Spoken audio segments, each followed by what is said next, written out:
ಮೈಸೂರವರ ನಾವು ಪಕ್ಕ ಕಾಂಗ್ರೆಸ್. ಹೇಳಿ ಸರ್. ಅಲ್ಲ ಪಕ್ಕ ಕಾಂಗ್ರೆಸ್. ಹೇಳಿ. ಕಾಂಗ್ರೆಸ್ ಜನ ಕಿತ್ತು ಒಗಿಬೇಕು ಅಂತ ಹೇಳಿ ತೀರ್ಮಾನ ಮಾಡಿದ್ದಾರೆ. ಈ ಮೋದಿ ಅವ್ರಿಗೆ ಹೇಳಿ SBI ಬ್ಯಾಂಕ್ ಇದೈತಲ್ಲ ಹಗರಣದು, ಅದನ್ನ ಫಸ್ಟ್ ರಿಪೋರ್ಟ್ ಕೊಡಕ್ಕೆ ಹೇಳಿ ಪ್ರತಿಯೊಬ್ಬ ನಾಗರಿಕರನ್ನು ಎಚ್ಚರಿಸ್ಕೊಂಡು ಉದ್ಧಾರ ಆಯ್ತಾನೆ. ಇವನೇನು ಮಕ್ಕ ಹೇಳ್ತಿದ್ದಂಗೆ ಇಟ್ಕೊಂಡವನೇ. ಆಯ್ತಾ, ನಮ್ಮ ಬೇಳೆ ಬೇಯಿಸ್ಕೊಂಡು ನಮ್ಮ ತೂತ್ ಮುಚ್ಕೊಂಡು ಇನ್ನೊಬ್ರಿಗೆ ಅನ್ಯಾಯ ಮಾಡಕ್ ಹೋಗ್ಬಾರ್ದು. ಅಯ್ಯೋ ಡಬಲ್ ಮೀನಿಂಗು ಸರ್.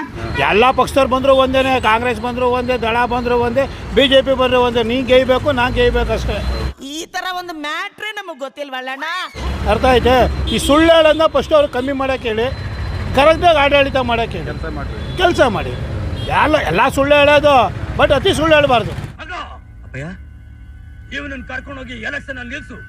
ಊರಿನ ಜನಗಳಿಗೆ ಹೇಳು ಇವನ್ ಮಂತ್ರಿ ಆಗ್ಬೇಕು, ನಾವು ಹೇಳಿದೀವಿ ಅಂತ ಹೇಳು, ಮಂತ್ರಿ ಆಗ್ತಾನೆ. ಕೆಲಸ ಆಗ್ಬೇಕು, ಎಲ್ರಿಗೂ ಆಗ್ಬೇಕು. 2 ಕೋಟಿ ಉದ್ಯೋಗ ಎಲ್ಲ ಐತೆ ಈಗ. ನನ್ನ ಮಕ್ಕಳು ಓದ್ಬಿಟ್ಟು ಸೆಕೆಂಡ್ ಇಯರ್ ಮಾಡ್ಬಿಟ್ಟು ಕೂತಾರೆ ಮನೇಲಿ. ಏನು ಮಾಡಿಸ್ಲಿ ನಾನು ಇವಾಗ?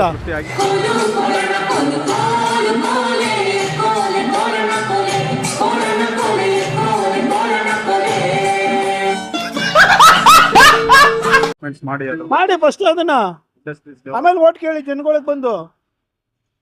ಅದನ್ನ ಬಿಟ್ಬಿಟ್ಟು ಎಲ್ಲ ಕೂತ್ಕೊಂಡು ನಾನು ಹಾಗಯ ಹೀಗಯ ಅನ್ಕೊಂಡವ್ರು ಯಾವ ಗಯ ಬಂದದು ಸರ್?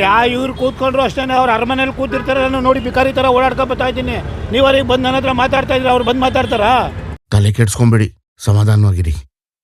ಯಾರು ಓಟ್ ಹಾಕರು ಒಂದು ಅವ್ರಿಗೆ ಏನಾದ್ರು ಮಹಾರಾಜರು ಮರ್ಯಾದೆ ಐತೆ ಹಾಕ್ಬೇಕು, ಹಾಕೋಣ. ಅದು ಮರ್ಯಾದೆ, ಮಾನವೀಯತೆ. ನಮ್ಮ ಮೈಸೂರು ಘನತೆ ಉಳಿಬೇಕು, ಮರ್ಯಾದೆ ಉಳಿಬೇಕು. ಅದು ಬೇರೆ ವಿಷಯ ಬೇಡ ನಮಗೆ.